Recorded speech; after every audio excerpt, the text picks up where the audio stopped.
Today I'm gonna show you the most traumatic game from my chess career. It was in 2011 and I was beating the world number 2 and I was really beating him, which you're gonna see. And well, then something happened and it was against Levon Aronian, cool top player, now plays for the US. Back then we were playing against Armenia, and he was at the height of his career. He had 2802 in rating, and it was the first time I ever played against a 2800 player, and I was of course rather nervous, but also very excited to get this chance. And I was thinking, okay, this is your chance to show what you can do, Sune. So let's get into it.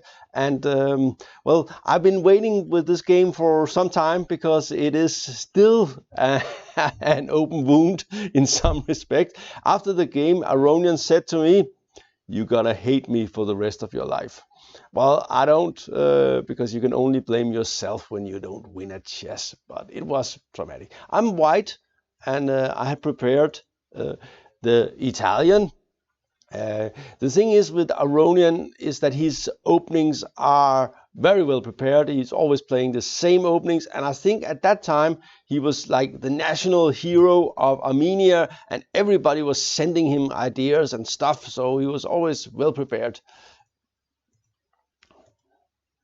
And this is all. And nowadays, I think A4 is probably the main line in this situation. Instead of moving the bishop, you just take more space on the queen side, and it's probably more precise than moving the bishop. But back then, this was not known at all.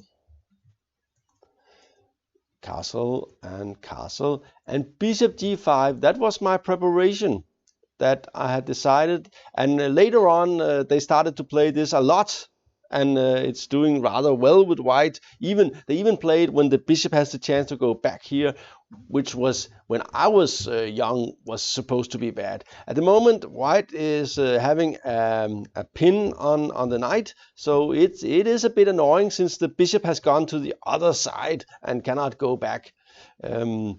Bishop a7. The most common way for black to play is to play h6, and when the bishop go, just to play g5, accept these pawns on the king side, but also getting more space and the chance to start an attack on that area of the board. And it is supposed to be good for white, but it's a very difficult position, and I was rather happy to go into this kind of mess against Aronian because I consider him more or less better than me in all aspects of the game.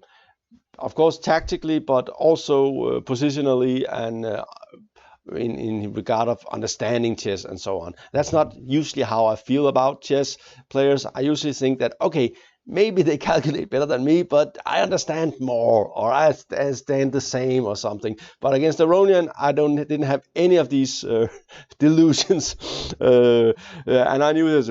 And this move was, I think it was a novelty or something, and I got very, of course, and very upset that he played this because he just sidelined my preparation. The idea is that he's not going to allow any kind of sacrifice on d5, because then he will always have something like rook d8 immediately, which will improve his position enormously. So the thing is here, black's plan is simple. I play a3, which is a normal move also. You play rook e1, h6, and black is going to play like this, and he's going to play here, and then he's going to play this move, and that's a cool move, over protecting this square and getting ready for this f5, which he will play almost no matter what. So that was that didn't look so good to me. So I decided, okay, but he had played h6 and he put his king on h8, so I can just go back. That's okay. I'm fine here. This is good. I'm happy with the exchange of these bishops. In general, I don't think this is much. I think black is fine, but it is interesting positions that occurs. And when you have an open f file here like this, and you do have the bishop here, you always have some pressure. So black should be at least careful. The best maneuver here is this. I think it was Rubinstein who first started doing this, and this is always a good maneuver to just put your knight towards the other side. And here comes knight h4, which also normal. And if I'm getting the chance, I will take for sure. And knight g6. And this is an interesting moment because this structure here is sort of weak. And this structure here is, if he takes here, for instance, like this, is kind of strong because black just got an extra pawn for the attack. And he's just going to keep this pawn, and these going to be even weaker. So this structure is actually clearly in black's favor, which somehow, I don't know why, I find it surprising, but black is doing extremely well in this structure. So don't go for this structure, but that was not the plan anyway. Queen e1 is a natural move. Pieces to the king side, and that's in general my idea when I'm playing against strong players. I would like to at least have some attacking chances, to at least have some chance of winning, like on a knockout blow or something like that. Queen e1.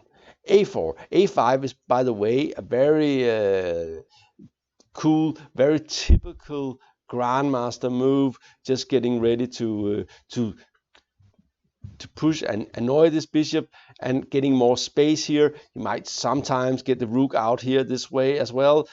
And there's also some other ideas to go here and attack down here, which we will see, and here. So a5 is a natural move, and after this bishop is no longer guarded by a pawn, which is a bit annoying, meaning that you have to take a move like this seriously when it's coming.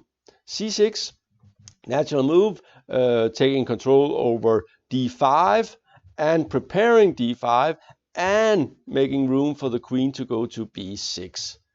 d4, this is in general something I would prefer not to, but I was starting to be a little bit nervous that he could play e5 at d5 and just be better. So I wanted to put pressure on him here. And bishop d7, and that was kind of interesting because the bishop is not very that's not a good position for, not a good square for the bishop.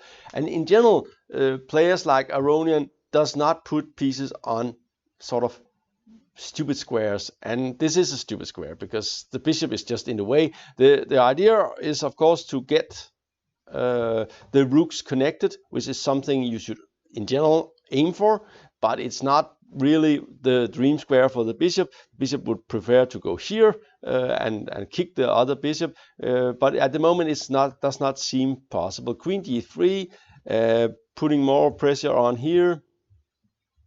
King h7, and here I decided to go in here, knight f5.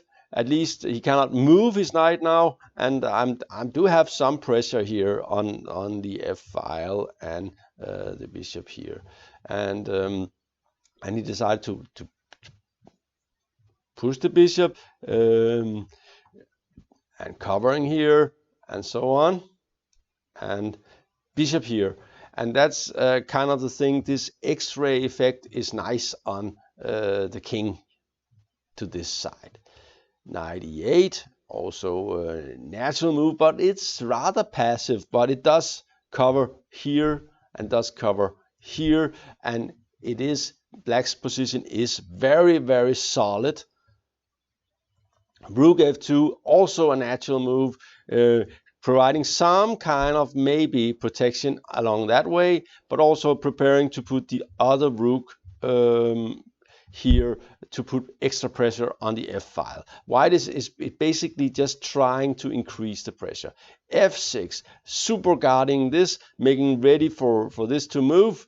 So now he couldn't take before, but now he can, because the knight can move without losing a pawn here, right? So that's necessary. Queen moves out of the way, getting to a wide squares like the black king. I've talked a little bit about that earlier, that in general you would like to have your queen on the same color as the opponent's king. So if you don't know what to do, just put it on the same color.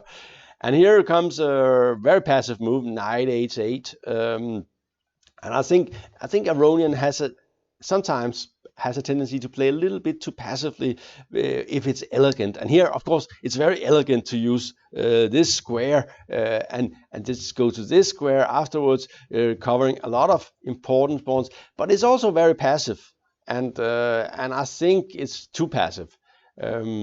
Next rook coming, and queen b6, putting a little bit pressure on this one, and especially annoying this one, and forcing this move, which makes this bishop a little bit stupid, because in a lot of situations, this bishop would love to go back here and put pressure on this diagonal, especially if black has taken here. The bishop returning to the scene of the crime is something you are aiming for.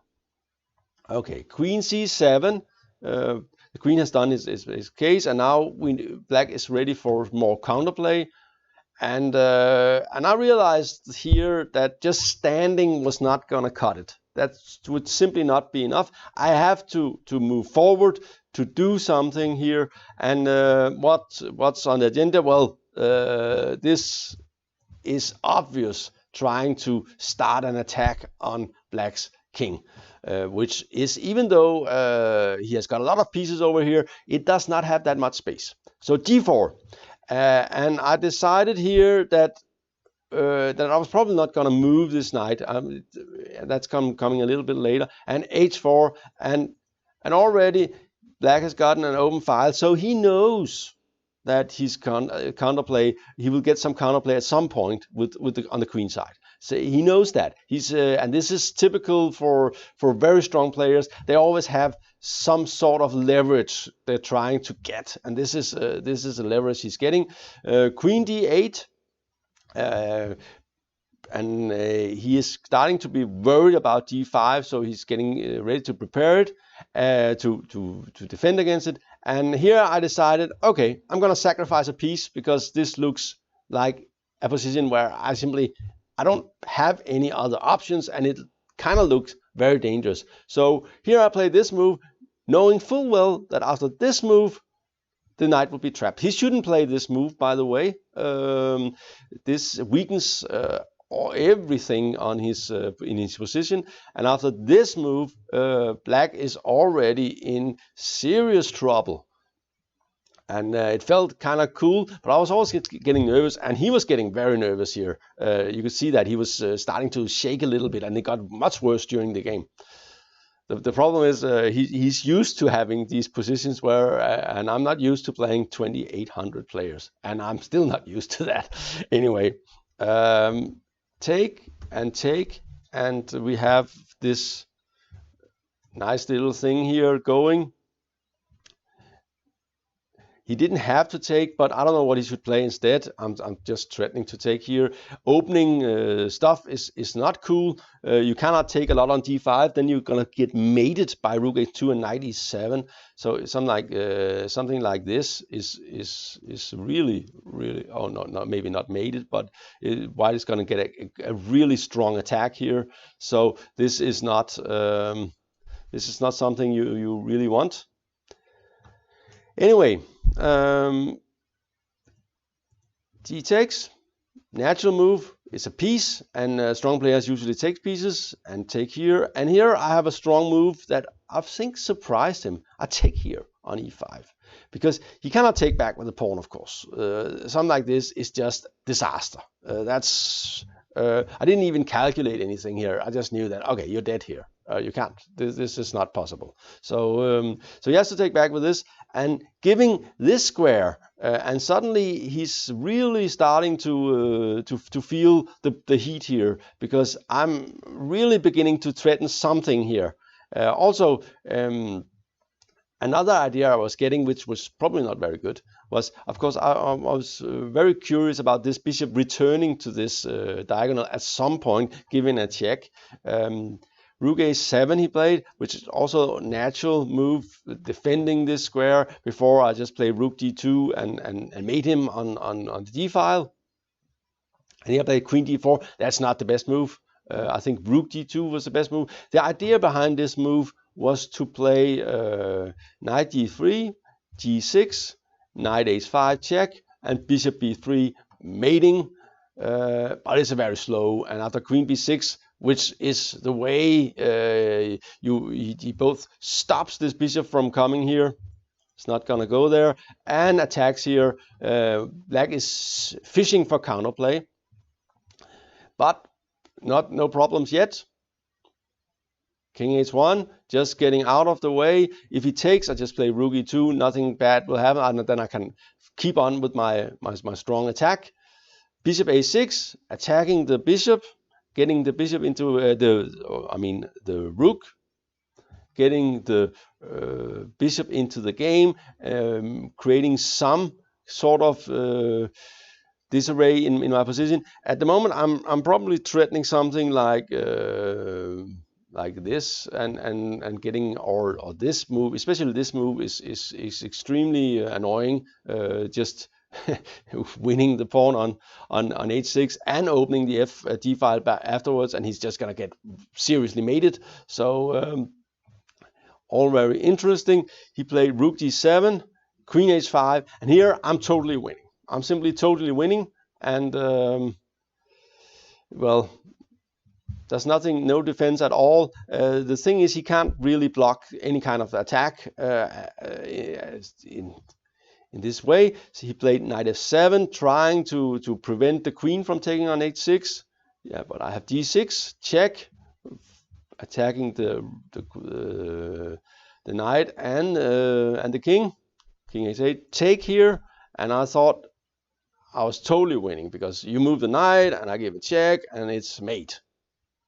But he had this move, and this confused me. Oh, what was that? I thought I was totally winning, and I, of course, had not calculated nearly as far as he had, in the position. But here I have like a million moves that wins. The easiest move to play is this move, just simply threatening this, getting ready to take that pawn, and that's just absolutely winning. There's nothing at all he can do against this move. It's just that there's no defense. It's plus 18. Another move that wins is this move. It's also winning very easily. And I think I calculated there were like 5 moves in this position that wins for white. But there's also one that loses.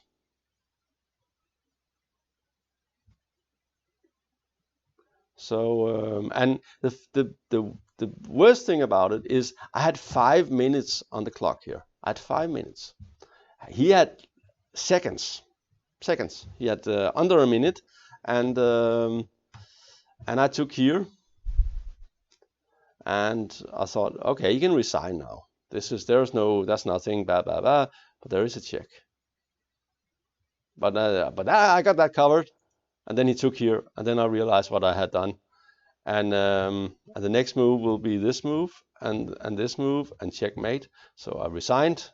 And as I said, the next day he said, "You're gonna hate me for the rest of my life," which of course I won't. And the late chairman of the Danish Federation came up to me after the game. He was the arbiter, and said, "But don't, can you just play knight d5 and win?" And of course I could. And it was, by the way, we miss him a lot. It's a shame. It's Hansen who tragically died a few years ago. But he had seen it as an arbiter, and I didn't see it as a player. Anyway, that was the biggest tragedy, I think, in my career. We could have played 2-2 against Armenia or something like that, and I could have beaten a 28-02 player, Levon Aronian. I never came close to beating this kind of guy again. Anyway, this was GM Talks.